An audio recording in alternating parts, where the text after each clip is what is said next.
Hello friends, मैं ICS के इस प्लेटफॉर्म पर आपका स्वागत है। और 28 मई को आपका यूपीएससी का प्रीलिम्स का एग्जाम हुआ और उस प्रीलिम्स के एग्जाम में मैं अपने सेगमेंट हिस्ट्री के जो क्वेश्चंस आए हैं उनका डिस्कशन आपके साथ करूंगा। इस वीडियो में हम ये भी जानेंगे कि पेपर का लेवल क्या रहा, कितने क्वेश्चंस ऐसे थे जिनको आप इजी कह सकते हैं, ठीक है, कितने ऐसे थे जिनको आप मॉडरेट कह सकते हैं और कितने ऐसे क्वेश्चन थे जिनको आप टफ कह सकते हैं। इस वीडियो के माध्यम से ये भी जानेंगे कि किन क्वेश्चंस को हमें टैकल करना चाहिए या किन क्वेश्चंस को हमें छोड़ देना चाहिए, क्योंकि यूपीएससी जैसे एग्जाम में आप सारे क्वेश्चंस कवर नहीं कर सकते, चाहे जितना भी आपने पढ़ रखा हो। तो मैं तो यहां तक कहूंगा कि कोई बहुत बड़ा स्कॉलर है, पुरोधा भी हो, वो भी सारे क्वेश्चंस को कवर नहीं कर सकता। यूपीएससी इस तरीके का जो है पेपर ही बनाता है। और जो पेपर का पैटर्न रहा, जो स्टूडेंट्स पेपर देकर के उन्होंने बताया, उन्हें पेपर के पैटर्न में कुछ चीजें नई दिखाई दी। ये नई चीजें ऑप्शंस के तरीकों को लेकर के थी कि विकल्प वाले क्वेश्चंस इस बार नहीं थे और उन्होंने थोड़ा सा पैटर्न को चेंज किया।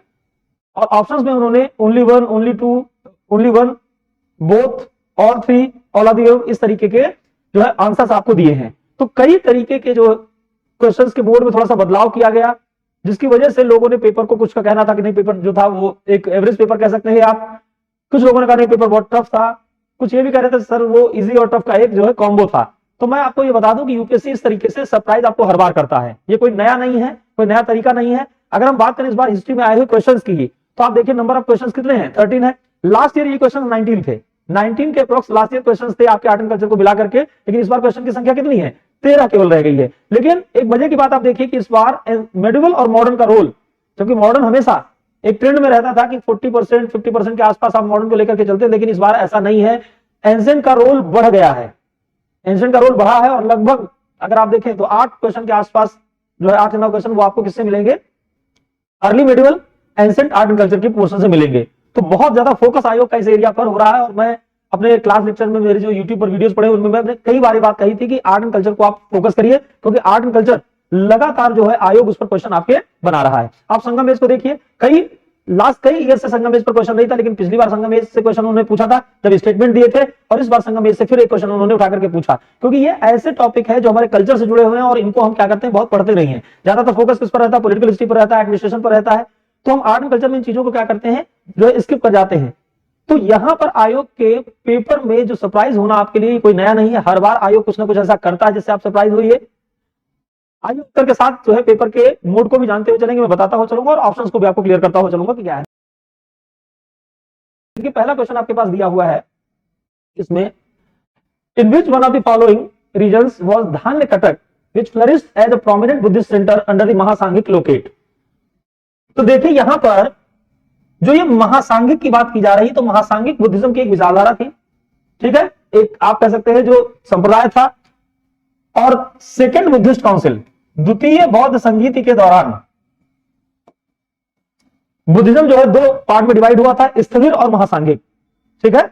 अब महासांघिक विचारधारा का सेंटर इनमें से कौन जो है, धान्य कटक, ये कहां है, किस स्टेट से बिलोंग करता है, तो इसका सही उत्तर है ए, आंध्र प्रदेश। देखिएगा धान्य कटक का जो पुराना नाम है, इसे धरणीकोट भी कहा जाता है, धरणीकोट भी कहा जाता है। और वर्तमान में जो अमरावती रीजन है आंध्र प्रदेश का, ठीक है, उससे जुड़ा हुआ है। और अमरावती आप जानते हैं कि बुद्धिस्ट जो है आर्किटेक्चर के लिए, बौद्ध स्थापत्य के लिए जो है वो प्रसिद्ध रहा है। तो यहां पर महासांघिक विचारधारा जो कि बौद्ध धर्म की एक प्रोमिनेंट विचारधारा थी, उसका सेंटर कौन सा था, धान्य कटक, किससे संबंधित है, तो ये हो जाएगा आपका आंध्र रीजन। तो इसका सही उत्तर क्या हो जाएगा, ए हो जाएगा। आइए जरा अगले क्वेश्चन की ओर बढ़ते हैं। दिया हुआ है with reference to ancient India consider the following statements. अब यहां पर देखिए स्तूपों से संबंधित आपको कुछ स्टेटमेंट दिए गए हैं। तो अगर मैं पहले क्वेश्चन की बात करूं, तो अगर आप आर्ट एंड कल्चर को पढ़ते हैं, देखिए प्रीलिम्स से ये क्वेश्चन आपका जो है वो बहुत आसानी से कवर नहीं होता, क्योंकि प्रीलिम्स में जब कोई टीचर आपको पढ़ा रहा होता है और बहुत ही इन डेप्थ जाकर के आर्ट एंड कल्चर को देखता है, तभी आपको प्रीलिम्स को कवर करते हैं, वरना मेंस में ये आपके लिए आसानी से मिल जाता है। तो अगर आप प्री और मेंस को पैरेलली साथ साथ लेकर के चल रहे थे, तो आपके लिए क्वेश्चन क्या होगा, ये एक मॉडरेट क्वेश्चन होगा, वरना क्वेश्चन आपके लिए क्या हो जाता, थोड़ा सा टफ क्वेश्चन था जो पहला क्वेश्चन था। आइए, with reference to ancient India consider the following statement. अब स्तूपों से संबंधित स्टेटमेंट दिए हुए हैं। अब यहां पर पहला स्टेटमेंट आप देखिए, the concept of stupa is Buddhist in origin. अब यहां पर एक जो चीज लगी हुई है, इसको आपको देखने की जरूरत है। अगर ये इन ओरिजिन का प्रयोग ना किया हुआ होता, the concept of stupa is Buddhist, तो आंसर कुछ दूसरा हो जाता है। लेकिन यहां पर हिंदी वर्जन इसका जो है उसमें मूलतः शब्द का प्रयोग किया गया है। तो अब आप जरा समझिएगा, तो मूलतः जब आप बात कर रहे हैं तो स्तूप जो है मूलतः किससे संबंधित माने जाते हैं, तो बौद्ध धर्म से संबंधित माने जाते हैं, ये सही हो जाएगा आपका। लेकिन अगर ये इन ओरिजिन में लगा होता और होता the concept of stupa is Buddhist, तब यहां पर आप ध्यान दीजिएगा, क्योंकि ऐसा नहीं है कि स्तूप जो है वो बौद्ध धर्म की परंपरा से ही आए, शुरुआत हुई। ऋग्वैदिक पीरियड के अंदर जो फायर अल्टर्स होते थे, हवन कुंड या अग्नि वेदिकाएं होती थी, उनकी जो लौ होती थी, जो फायर होती थी, उसको भी क्या कहा गया, स्तूप का नाम दिया गया। और बुद्धिज्म से पहले भी जो सेंट्स वगैरह होते थे, उनको समाधि की मुद्रा में इस तरीके के एक अंड से, या जिसे आप कहते हैं ओवल शेप्ड स्ट्रक्चर से ढका जाता था, जो कि स्तूप का ही एक रूप माना जाता है। तो अगर यहां पर इन ओरिजिन नहीं लगा होता तो ये स्टेटमेंट गलत हो जाता, और तब जो है आपका उत्तर ये सही नहीं होता। लेकिन अब यहां पर चूंकि कह दिया उन्होंने concept of stupa is Buddhist in origin, तो मूलतः लगाया। हिंदी में देखिए यहां से इन ओरिजिन लगाया हुआ है, हिंदी में लिखा हुआ है मूलतः। यही जो है एक कंफ्यूजन जो है क्रिएट कर रहा है लोगों के दिमाग में, और इसीलिए आपको अलग अलग आंसर यहां पर दिखाई दे रहे हैं। लेकिन अगर हिंदी वाले आंसर को देख करके चले मूलतः, तो ये स्टेटमेंट सही हो जाएगा। और अगर इन ओरिजिन यहीं से उत्पत्ति मानी जाती है, बुद्धिज्म में ही उत्पत्ति हुई, पहली बार स्तूप का कॉन्सेप्ट पहले नहीं था, तो स्टेटमेंट क्या हो जाएगा, गलत हो जाएगा। फिर भी मैंने इसलिए कहा कि आप इसको मैं सर्किल कर दे रहा हूं। मैंने दोनों तरीके आपको बता दिए हैं, आयोग के आंसर का हमें वेट करना पड़ जाएगा इस ऑप्शन के लिए। बाकी अगर आप देखें stupa was generally depository of relics, तो जो अवशेष होते थे उनको जो है रखा जाता था, ऊपर स्तूप का निर्माण किया जाता था। इस तरीके का स्ट्रक्चर आपने स्तूप का देखा हुआ है। ये ओवल शेप पार्ट है, इसे अंड कहा जाता है। यहां पर ये सबसे पवित्र स्थान, इसको हर्मिका बोलते हैं। इसके ऊपर जो है दंड होता था, और फिर इसमें अम्ब्रेला या छत्रक लगे हुए होते थे। तो ये सबसे पवित्र स्थान माना जाता था, क्योंकि यहां पर जो है लॉर्ड बुद्धा के जो फिजिकल रिमेन्स थे जो है उनको रखा गया था। और आप ये जानते हैं अजात शत्रु के समय में लॉर्ड बुद्धा के अस्थि अवशेषों के 8 दावेदार थे, क्लेम किया था लोगों ने, और उसी पर स्तूपों की रचना की गई। अगर तो ये देखें तो ये स्टेटमेंट इस हिसाब से सही हो जा रहा है। ठीक है, तीसरा स्टेटमेंट देखिए, stupa was a votive and commemorative structure in Buddhist tradition. तो बुद्धिस्ट ट्रेडिशन, अगर आप स्तूप के बारे में पढ़ा होगा आपने आर्ट कल्चर में, तो 4 प्रकार के स्तूप आपको बताए गए। शारीरिक, बुद्धा के फिजिकल रिमेन्स पर बनाए गए। पारिभौगिक, ऐसे स्तूप जिनको बुद्धा ने जो चीजें बुद्ध ने यूज की, जैसे वेसल, उनका वुडन सैंडल, खड़ाऊ हो गया, कमंडल हो गया, इन चीजों पर बनाए गए। ठीक है, तो आपने कहा शारीरिक, पारिभौगिक, उद्देश्यिक। तो जब लॉर्ड बुद्धा की जो बर्थ को लेकर के, जन्म से संबंधित घटनाओं को लेकर के स्तूप बनाया गया, उद्देश्यिक। और फिर आपका संकल्पित, संकल्पित जो है वे छोटे स्तूपा होते थे, और जब आपकी कोई मान्यता पूरी हो जाती थी तो आप ये तय करते थे कि हम इस स्तूप का निर्माण करवाएंगे। जैसे हिंदू धर्म में आप आश्रम में देखते हैं कि कोई जो है मंदिर में बड़ा सा घंटा लगवा देता है, बेल लगवा देता है, कोई कमरे बनवा देता है। ठीक है, तो इस तरीके से तो संकल्पित होते थे। तो ये स्टेटमेंट आपका सही है। अब इस हिसाब से अगर हम आंसर की बात आपके साथ करें, अगर मैं इस हिसाब से आपसे उत्तर की बात करूं, तो ध्यान दीजिएगा यहां पर एक ऑप्शन ऑल ऑफ 3 जो ज्यादातर लोग दे रहे हैं आपको, क्या मिल रहा है, ऑल ऑफ 3।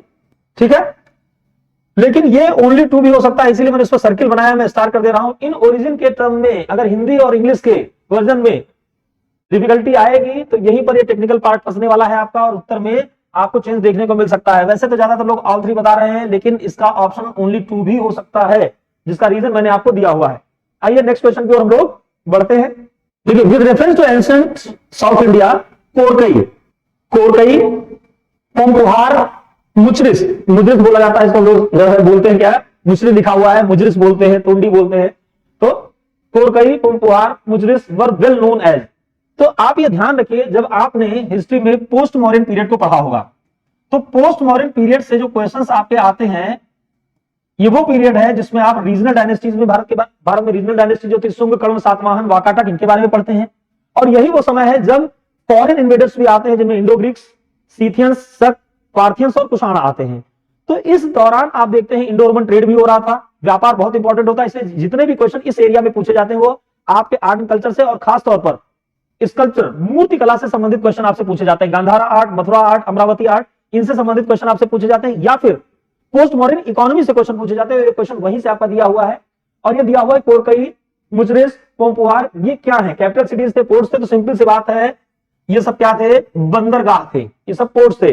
ठीक, इसमें बारबेरिकम भी आ जाता है, अरिकामेडू भी आ जाता है, ताम्रलिप्ति भी आ जाता है। तो ऐसे तमाम सारे पोर्ट्स हैं जिनको आप ईस्टर्न कोस्ट और वेस्टर्न कोस्ट पर देखते हैं। तो ये सब क्या थे, बंदरगाह थे। तो इसका सही उत्तर हो जाएगा सी। अब इस क्वेश्चन की अगर मैं बात करूं तो ये इजी लेवल का क्वेश्चन है, बहुत ही आसान क्वेश्चन है आपके लिए। ठीक है, आइए नेक्स्ट क्वेश्चन की ओर हम लोग बढ़ते हैं। Which one of the following explains the practice of Vattakirutal as mentioned in Sangam poems. अब संगम कविताओं में जो वट्टकिरुतल है, ये क्या है। अब जरा इसको ध्यान से समझिएगा। ये क्वेश्चन मैं पहले ही आपको बता दूं, कि ये क्वेश्चन कोई आसान क्वेश्चन नहीं है। ठीक है, ये क्वेश्चन आसान इसलिए नहीं है क्योंकि संगम एज से मैं अभी अपने जो मैंने इंट्रोडक्शन शुरू किया था इस वीडियो का, जो शुरुआत की थी उसमें मैंने आपको बताया था कि यहां पर अगर आप देखें तो ये मेरी समझ में ये एक टफ क्वेश्चन है, तो पहली बात तो इसे ड्रॉप कर देना चाहिए, क्योंकि आप सारे क्वेश्चन आयोग में करें ये जरूरी नहीं है, ये टफ क्वेश्चन है, इसे आपको क्या करना चाहिए था, ड्रॉप कर देना चाहिए था।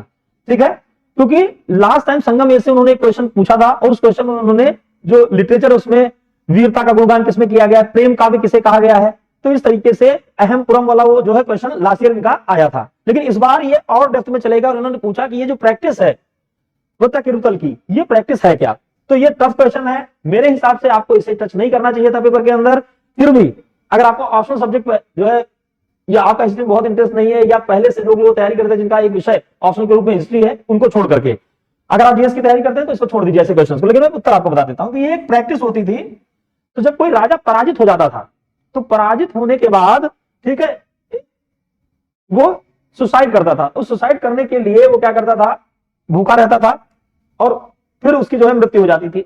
आप इतना टेक्निकल ना समझे तो थोड़ा सा समझिए, जैनिज्म का एक कॉन्सेप्ट आपने पढ़ा है ना, याद करिए, जैनिज्म में आपने पढ़ा था संलेखन सिस्टम, जिसको आप संथारा प्रथा भी कहते हैं, संथारा प्रथा भी कहते हैं, मॉडिफिकेशन ऑफ बॉडी। उसमें क्या किया जाता था, उपवास के माध्यम से शरीर का त्याग किया जाता था, प्राणों का त्याग किया जाता था। तो ये प्रैक्टिस आप संलेखन सिस्टम के रूप में कहां देखते हैं, जैनिज्म के अंदर देखते हैं, और यही अगर आप देखिए लगभग सिमिलर है, कहां से, वट्ट किरुतल संगम एज में। ठीक है, तो इसका सही उत्तर हो जाएगा डी। ये टफ क्वेश्चन है, अगर आप केवल जीएस पढ़ना है, आपको ऑप्शनल हिस्ट्री नहीं, तो आपको छोड़ देना चाहिए था, इसे नहीं करना चाहिए था। चलिए नेक्स्ट क्वेश्चन की ओर हम लोग बढ़ते हैं। देखिए नेक्स्ट क्वेश्चन आपका है, कंसीडर द फॉलोइंग डायनेस्टीज। तो निम्न राजवंशों के बारे में आपको देखना है, होयसल, गहलवाल, काकतीय, यादव। होयसल डायनेस्टी कहां थी, कर्नाटका। गहलवाल कन्नौज से रूल कर रहे थे, हालांकि इनका नेटिव प्लेस जो था वो बनारस था। चंद्रदेव इनके संस्थापक थे, फाउंडर थे। काकतीय डायनेस्टी आंध्र प्रदेश, एक पॉपुलर रूलर का नाम आपने सुना है प्रताप रुद्रदेव। और यादव डायनेस्टी जो आपकी महाराष्ट्र और आंध्रा के बॉर्डर पर थी, यादव डायनेस्टी, और यादव डायनेस्टी रामचंद्र देव। तो ये महाराष्ट्र और तेलंगाना रीजन आप कह सकते हैं इसमें। अब जरा ध्यान दीजिएगा, क्वेश्चन ये है कि इनमें से कौन सी डायनेस्टी 8th सेंचुरी की नहीं है।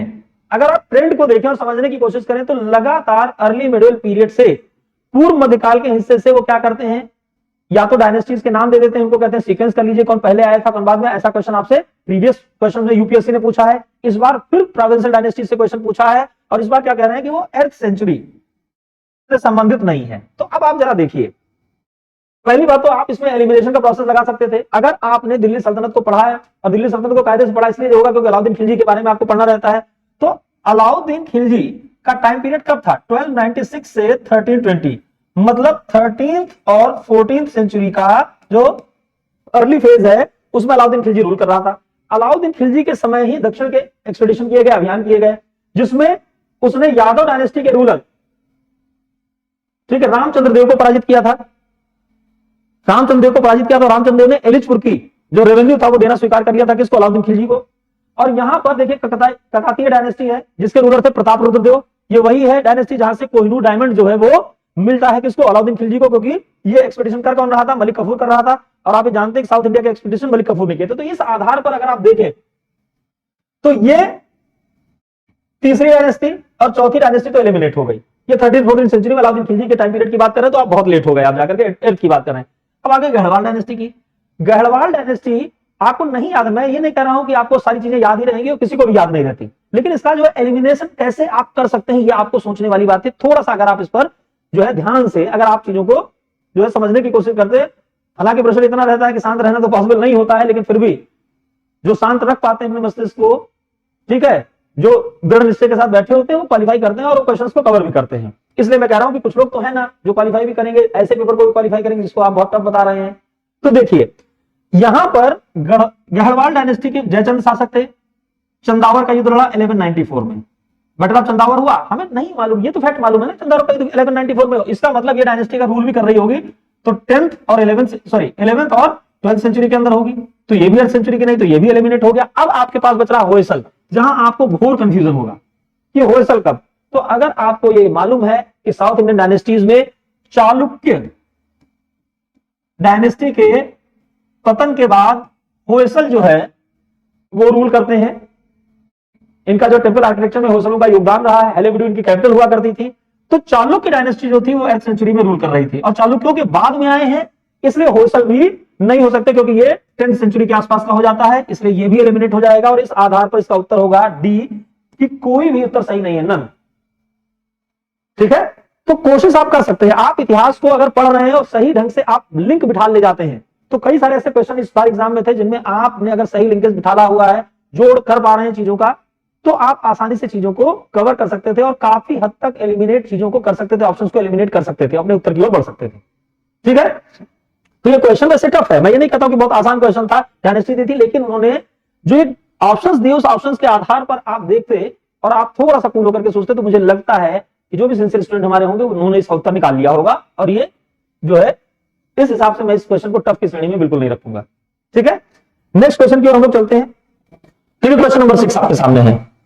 With reference to ancient Indian history consider the following pairs. तो युग दिए हुए हैं, एक तरफ लिटरेरी वर्क दिया हुआ है, मतलब पुस्तकें दी हैं, दूसरी तरफ ऑथर दिए हुए हैं। अब यहां पर देखिए, ये इसी तरीके के ऑप्शंस की बात मैं आपसे अभी कर रहा था। How many of the above pairs are correctly matched, ठीक है, या only one, only two, all three, none, इस तरीके का जो ऑप्शन आपके दिए गए, ये थोड़ा सा नए तरीके के ऑप्शंस आपको बनाए गए। लेकिन बिहार पीसीएस को अगर आप देखेंगे तो उसमें इस तरीके के ऑप्शंस आते हैं और 5 आते हैं उनमें, और उसमें वो एक दे देते हैं, नन ऑफ दीज सब में जोड़ देते हैं। तो आप देखिएगा तो कहीं ना कहीं उस तरीके की चीज जो है आपको बिहार पीसीएस के अंदर दिखाई पड़ेगी, उनके ऑप्शंस के अंदर।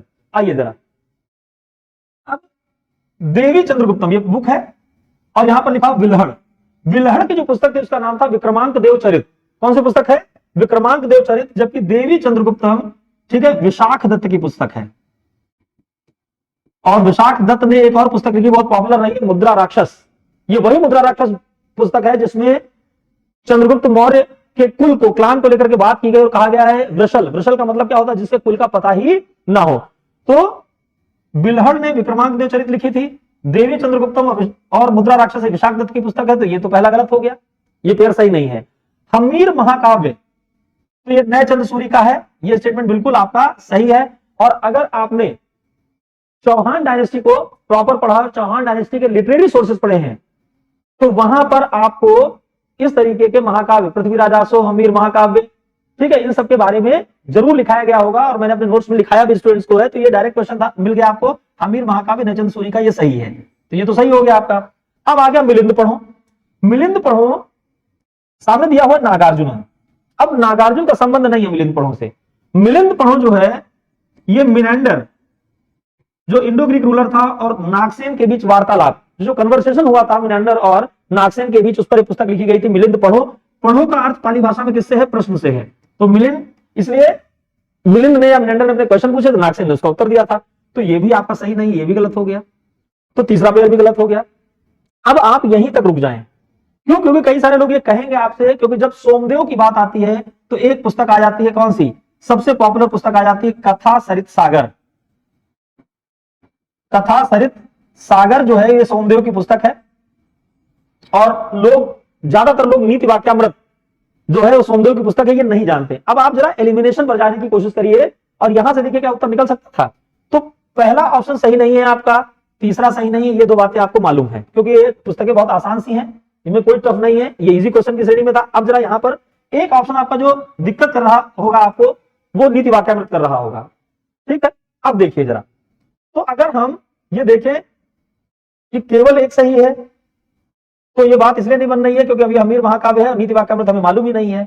लेकिन पहला और तीसरा गलत है, इसका मतलब या तो ओनली 2 होगा, ओनली 3 तो नहीं हो सकता, ऑल 4 नहीं हो सकते, ये तो एलिमिनेट हो गए। अब बच कौन रहे हैं? या तो ओनली 1 है या ओनली 2 है आपका। यहां पर आपको आकर के फंसना था। तो ऐसे क्वेश्चंस में जहां पर 2 ऑप्शंस में आपको कंफ्यूजन है, अगर आपको बुक नहीं मालूम थी नीति वाक्यामृत, तो यहां पर कंफ्यूजन आपके लिए होना स्वाभाविक हो सकता है, और ऐसी स्थिति में आपको जरूर गेस करना चाहिए।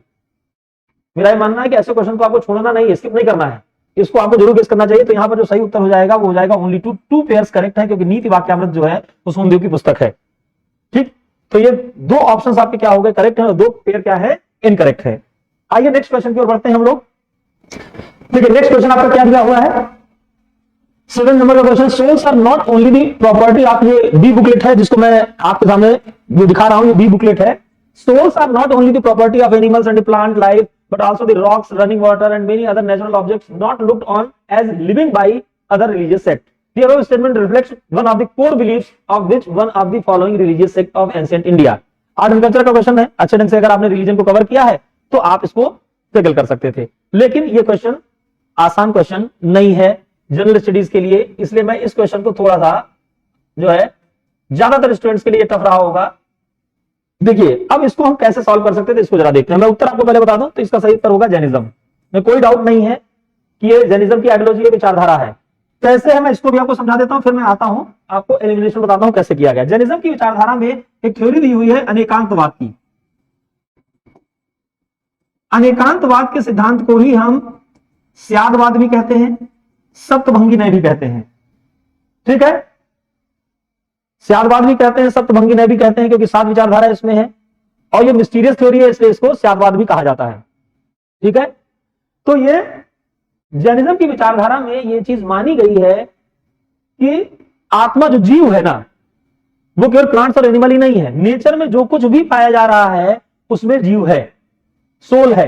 ये चीज जैन धर्म में मानी गई है और यही कारण है जैनिज्म नॉन वायलेंस को लेकर के बहुत ज्यादा जो है उनका रवैया जो है वो क्या रहता है, एग्रेसिव रहता है, आक्रामक रहता है। आक्रामक सब सही नहीं है हालांकि, लेकिन हाँ मतलब बहुत ज्यादा वो पुरजोर प्रयास करते हैं नॉन वायलेंस के लिए। तो एग्रीकल्चर का भी विरोध कर रहे थे कि कृषि भी नहीं होनी चाहिए क्योंकि केचुए मर जाते हैं, चूहे मर जाते हैं खेत में अगर आप हल चलाएंगे। तो जैनिज्म की विचारधारा में माना गया कि जितना भी लिविंग और नॉन लिविंग थिंग्स पाई जाती हैं, इस थ्योरी को जब आप डिटेल में पढ़ेंगे तो उसमें यह आएगा कि कोई भी चीज नेचर में है तो लिविंग हो या नॉन लिविंग हो उसके अंदर सोल या आत्मा पाई जाती है। अब आप देखिए बुद्धिज्म तो ऑप्शन वैसे नहीं होना था, क्योंकि सबसे पहली बात जब भी कभी बुद्ध से पूछा गया कि व्हाट इज सोल, आत्मा क्या है, तो आत्मा के प्रश्न पर बुद्ध क्या हो जाते थे, मौन हो जाते थे, वो कुछ बोलते ही नहीं थे। तो बुद्धिज्म तो नहीं हो सकता क्योंकि सोल पर तो इन्होंने कोई बात करी ही नहीं है। एक बात। अब बात आती है सैविज्म और वैष्णविज्म की। तो ये जो सैविज्म और वैष्णविज्म की विचारधारा है, वैष्णववाद और शैववाद की विचारधारा है, जो भागवत विचारधारा है, अगर आप भक्ति मूवमेंट की बात करें या आप सनातन संस्कृति की बात करें तो हमें सपिंड माना जाता है। और इसीलिए क्या होता है कि जब कोई व्यक्ति मर जाता है तो हम दाह संस्कार करते हैं, पिंड दान करते हैं। सपिंड माना जाता है क्योंकि हम मानते हैं कि हम एक पिंड हैं और इसमें जीव है। यही कारण है कि अगर आप देखें तो हमारे यहां जो लिविंग थिंग्स मानी गई हैं, नेचर में लिविंग थिंग्स मानी गई हैं, जीवित वस्तुएं मानी गई हैं, उनका जो आधार बताया गया वो पिंड बताया गया। इसलिए वनस्पतियों में भी हम जीवन मानते हैं, विज्ञान ने कहता है, और जो जीव जंतु हैं उनमें हम जीवन मानते हैं। बाकी हम सनातन संस्कृति में किसी भी नॉन लिविंग थिंग के अंदर लाइफ नहीं मानते और ना इसका समर्थन करते हैं। ध्यान दीजिएगा, शंकराचार्य जी की जो विचारधारा थी अद्वैतवाद की, अद्वैत का मतलब क्या था कि दो नहीं है, क्या, गॉड और सोल, आत्मा और जीव, जीव और ब्रह्म जो है वो अलग अलग नहीं है, क्या है, एक है। यही विचारधारा थी। तो हमारे यहाँ जो एग्जिस्टेंस माना जाता है वो दो चीजों का माना था, एक तो गॉड का और दूसरा सोल का। और सोल किसमें पाई जाती है, केवल और केवल लिविंग थिंग्स में पाई जाती है, ऐसा मानते हैं, जिसका कॉन्सेप्ट मैंने पिंड से बताया। और इसकी डिटेल जो है अगर आप जानना चाहते हैं तो हमारे वीडियो लेक्चर को देखिएगा तो आपको वहां से सारी चीजें पता लग जाएंगी। तो यहाँ पर ये क्वेश्चन भी टफ क्वेश्चन था। आप अगर केवल जीएस की तैयारी कर रहे हैं, ऑप्शनल आपका नहीं है, तो आपको अटेम्प्ट नहीं करना चाहिए था। हालांकि जब भी कभी ऐसी कोई बात आए जिसमें नेचर को इंपॉर्टेंस दी गई हो, बहुत ज्यादा इंपॉर्टेंस दी गई हो, और खास तौर पर जीव जंतुओं को या नॉन लिविंग थिंग्स को, तो आप जैनिज्म के साथ जा सकते हैं, क्योंकि ये इसका संबंध अनेकांतवाद की विचारधारा से है। तो यहां पर इसका सही उत्तर हो जाएगा बी, जैनिज्म। आइए हम लोग नेक्स्ट क्वेश्चन की ओर बढ़ते हैं। Who among the following rulers of Vijayanagar Empire constructed a large dam across Tungabhadra river and the canal? देखिए क्वेश्चन आपके सामने है, आपको समझ में आ गया, सिंपल सा क्वेश्चन है, ये इजी क्वेश्चन है। ठीक है, क्यों? क्योंकि इसका सही उत्तर क्या है, देवराय फर्स्ट। विजयनगर एम्पायर जो कि कृष्णा और तुंगभद्रा के कोस्ट पर बसा था, ये विजयनगर, इसको सिटी ऑफ विक्ट्री भी कहते हैं, सिटी ऑफ एजुकेशन भी कहते हैं। और यहां पर 4 डायनेस्टी ने रूल किया था, जिसमें पहली डायनेस्टी कौन सी थी, संगम डायनेस्टी। 1336 में विजयनगर एम्पायर की स्थापना हुई, तो पहली डायनेस्टी कौन है, संगम डायनेस्टी। और संगम डायनेस्टी में ही, ठीक है, देवराय फर्स्ट आता है। और देवराय फर्स्ट ने तुंगभद्रा पर जो है जो डैम बनवाया था और कैनाल्स का निर्माण कराया था इरिगेशन के पर्पज से, बहुत आसान सा था। और यही देवराय फर्स्ट है जिसने पहली बार अपनी आर्मी के अंदर मुस्लिम धर्मधरों को शामिल किया था, धनुर्धर शामिल किए थे। और चूंकि इस्लाम में किसी को अभिवादन करने की परंपरा नहीं है, और खासतौर पर दूसरे धर्म के लोगों को, तो ऐसी स्थिति में इसने क्या किया था, अपने सिंहासन के आगे कुरान रखवा दी थी। तो लोग क्या करते थे, झुक जाते थे कुरान के सामने। इस तरीके से सुल्तान जो है शासक का भी अभिवादन हो जाता था, और कुरान की वजह से इस्लामिक जो सिपाही थे या जो कमांडर थे वो भी इसके सामने झुक जाते थे। तो ये देवराय फर्स्ट इसका सही उत्तर होगा, और ये आसान सा क्वेश्चन था। नेक्स्ट क्वेश्चन की ओर हम लोग चलते हैं।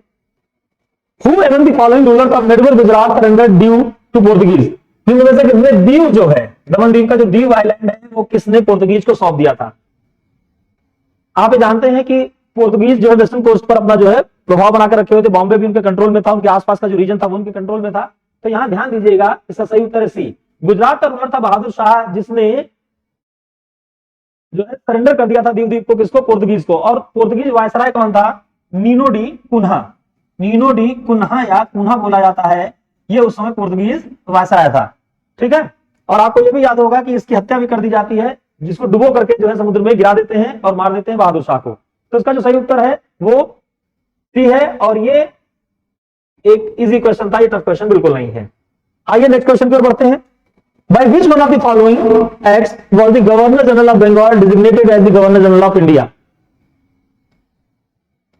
पहले तो मैं लिख देता हूं, इजी क्वेश्चन है, और इसका सही उत्तर होगा डी। 1833 का जो चार्टर एक्ट था, उसके थ्रू ये कहा गया था कि बंगाल के गवर्नर जनरल को अब गवर्नर जनरल ऑफ इंडिया कहा जाएगा। ध्यान दीजिएगा, 1773 में रेगुलेटिंग एक्ट आया, और उस एक्ट के थ्रू ड्यूअल गवर्नमेंटशिप या द्वैध शासन को बंगाल में समाप्त किया गया। बंगाल में द्वैध शासन को समाप्त करने के बाद ये गवर्नर ऑफ बंगाल अपॉइंट किए गए।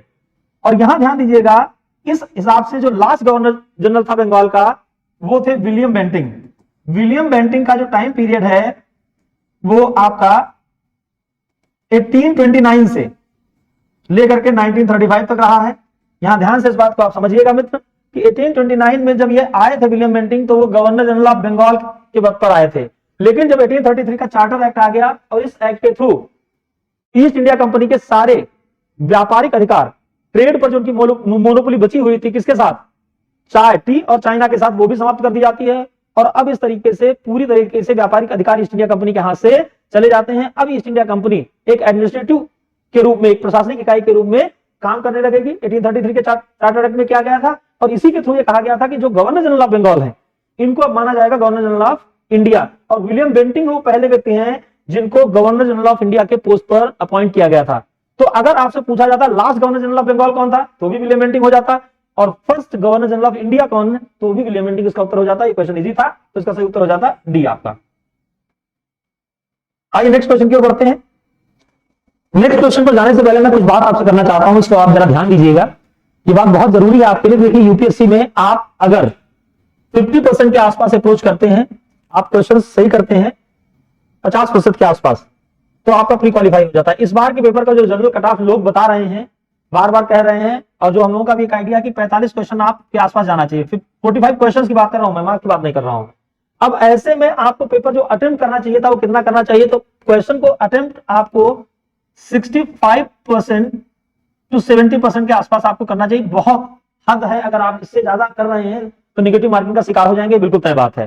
तो कोशिश आपको ये करनी थी कि देखिए, दो चीजें आप ध्यान रखिएगा। प्रीलिम्स जो लोग क्वालिफाई करते हैं, ऐसा नहीं है कि जो लोग क्वालिफाई कर रहे हैं उनके पास कोई विशेष ज्ञान था, वो आपके जैसे ही लोग थे, आपके बीच में ही पढ़ रहे थे, आपके क्लासमेट रहे होंगे, सोर्सेज भी लगभग सिमिलर रहते हैं। फिर ऐसा क्या होता है, तो मैं आपको बताऊं कि वो अपनी स्ट्रेटजी जो है, वो अपनी रणनीति जो है, वो बहुत प्रॉपर तरीके से उसको बनाते हैं और उस पर फोकस करते हैं।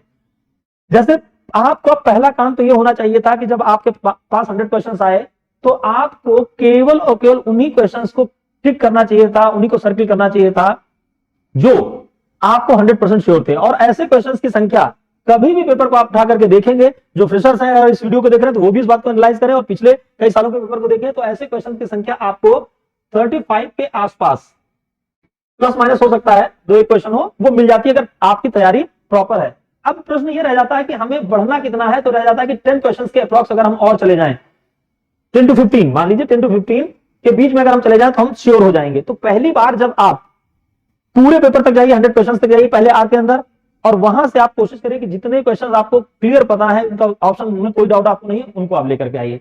अब क्योंकि प्रेशर बढ़ जाता है, पेपर इस तरीके का आता है, तो अब आप क्या करते हैं कि क्या जो बचे हुए क्वेश्चंस आपको अटेम्प्ट करने हैं, जैसे मान लीजिए 40 क्वेश्चंस आपने पहले चरण में कर लिए, जहां पर आप श्योर थे लगभग कि हाँ ऑप्शंस हमारे सही हैं, तो बचे हुए 60 क्वेश्चंस को अगले 1 घंटे के अंदर कवर करना है। अब आपको समस्या क्या होगी, आप बुकलेट को पलट रहे होंगे, बुकलेट को पलटेंगे तो किन क्वेश्चंस को अटेम्प्ट करना है, ये आपको ध्यान देना जरूरी है।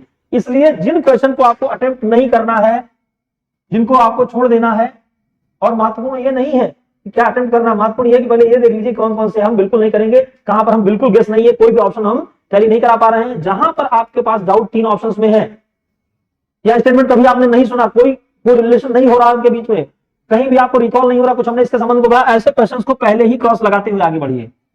और जिन्हें आपको अटेम्प्ट करना है उन पर अपना कोई भी सिंबल, क्वेश्चन मार्क हो सकता है, सर्किल हो सकता है, बनाते हो चलिए। और ये क्वेश्चन मार्क या सर्किल उन्हीं क्वेश्चन में बनाइए जिनमें दो ऑप्शंस के बीच आपको डाउट नजर आ रहा है। तो पहले चरण में जो पेपर को पढ़ते हुए आप जा रहे हैं, जिनमें से आपको सटीक क्वेश्चन करने हैं, जिनमें डाउट है, आपको लगता है कि हम इनको आकर के वापस अटेम्प्ट कर सकते हैं, उसमें सर्किल बना लीजिए, स्टार बना लीजिए, क्वेश्चन मार्क बना लीजिए।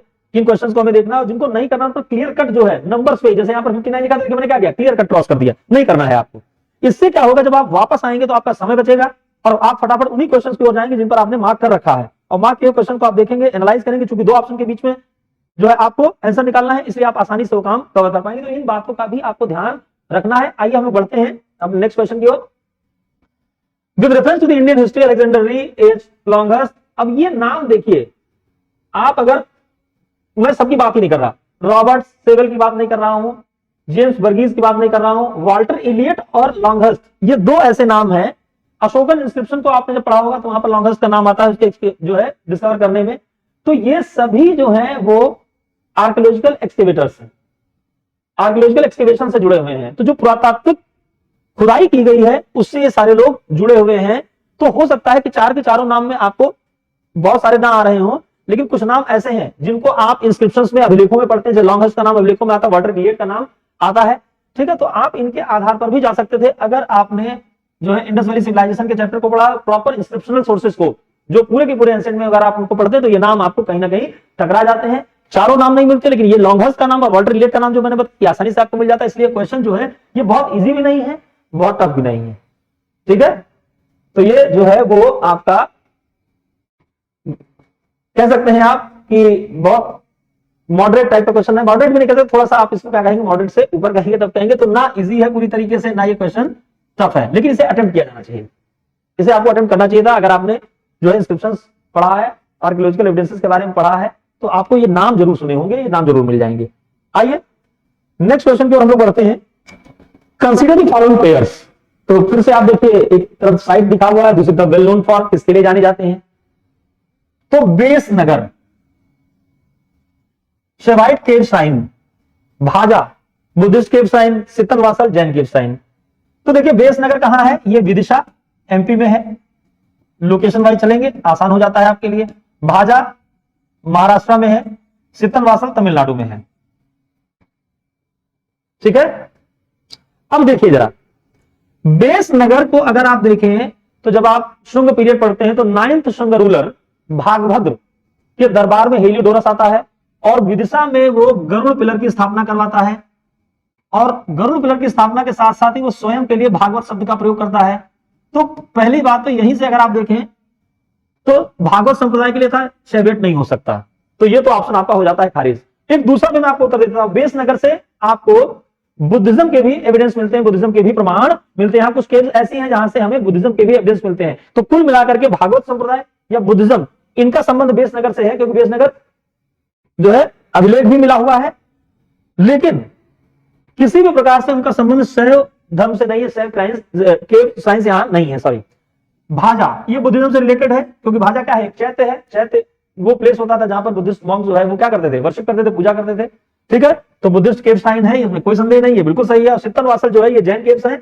आर्ट एंड कल्चर अगर आप पढ़े होंगे तो मैंने बार बार कहा कि आपने मेंस आर्ट एंड कल्चर अगर कायदे से पढ़ा तो आपके प्रीलिम्स में कई सारे क्वेश्चन कवर होते हैं यहाँ पर। तो यहाँ पर दूसरा सही है, तीसरा सही है, लेकिन पहला क्या हो जाएगा, गलत हो जाएगा। इस हिसाब से अगर हम ऑप्शन देखें तो बी ऑप्शन आपका देखिए है ओनली 2, ये सॉरी इसमें 2 केवल सही है, ठीक है। तो करेक्टली मैच कौन कर रहे हैं, 2 मैच कर रहे हैं। तो यहां पर इसका सही उत्तर हो जाएगा बी। आइए नेक्स्ट क्वेश्चन की ओर बढ़ते हैं हम लोग। देखिए 60 नंबर का क्वेश्चन देखिए, consider the following statements. Statement 1 दिया है 7 August is declared as national handloom day. ये आपका एक स्टेटमेंट करंट या स्टैटिक जीके का आपका कह सकते हैं है कि 7 अगस्त को भारतीय राष्ट्रीय हथकरघा दिवस घोषित किया गया था। तो ये अपने आप में कथन सही है। सेकंड स्टेटमेंट देखिए, it was in 1905 that the Swadeshi movement was launched on the same day. और ये कह रहे हैं कि 1905 में जो स्वदेशी आंदोलन चलाया गया था वो इसी तारीख को चलाया गया था। तो बिल्कुल सही है। यहां पर आप देखिए कि जब जुलाई में 20 जुलाई को, 20 जुलाई को, नोट्स में मैंने प्रॉपर डेट्स के साथ लिखाया हुआ है, 20 जुलाई को 1905 में कर्जन द्वारा यह घोषणा की जाती है कि हम बंगाल का पार्टीशन करेंगे, विभाजन करेंगे। इस पर जो है बंगाल के जो इंटेलेक्चुअल से बुद्धिजीवी थे वो विरोध में आते हैं और 7 अगस्त को कैलकाटा के टाउन हॉल में कासिम बाजार के राजा मणिंद्र चंद नंदी की अध्यक्षता में एक मीटिंग होती है और वहीं पर उसी दिन स्वदेशी और बायकॉट का प्रस्ताव जो है पारित किया जाता है। क्लियर है? इसके बाद 16 अक्टूबर 1905 को पार्टीशन ऑफ बंगाल जो है वो इफेक्टिव हो जाता है, जब बंगाल को दो पार्ट में डिवाइड कर दिया जाता है, ईस्ट बंगाल और वेस्ट बंगाल। इस दिन 16 अक्टूबर को रक्षाबंधन दिवस, रविन्द्रनाथ टैगोर जी के कहने पर आराधन दिवस, आराधन दिवस का मतलब था चूल्हे नहीं जलाए जाएंगे घर में, हर्ष जिसको आप बोलते हैं इंग्लिश में, चूल्हे नहीं जलेंगे। रामेंद्र सुंदर त्रिवेदी के कहने पर आराधन दिवस मनाया जाता है, वो 16 अक्टूबर 1905 को हुआ था, जब बंगाल विभाजन प्रभावी हुआ था। अब इसमें देखते हैं कि क्या ये एक्सप्लेनेशन सही है, तो बिल्कुल। हैंडलूम डे क्यों 7 अगस्त को डिक्लेयर किया गया नेशनल हैंडलूम डे? इसलिए किया गया क्योंकि जब स्वदेशी की बात की गई तो विदेशी वस्तुओं का बहिष्कार किया गया। बहिष्कार बॉयकॉट इस हद तक हुआ था, विदेशी वस्तुओं की होली जलाई गई, मंदिरों में पुजारियों ने विदेशी चीनी का बना हुआ प्रसाद चढ़ाने से भी भगवान को मना कर दिया था। उस समय बॉयकॉट इस लेवल पर चला गया था।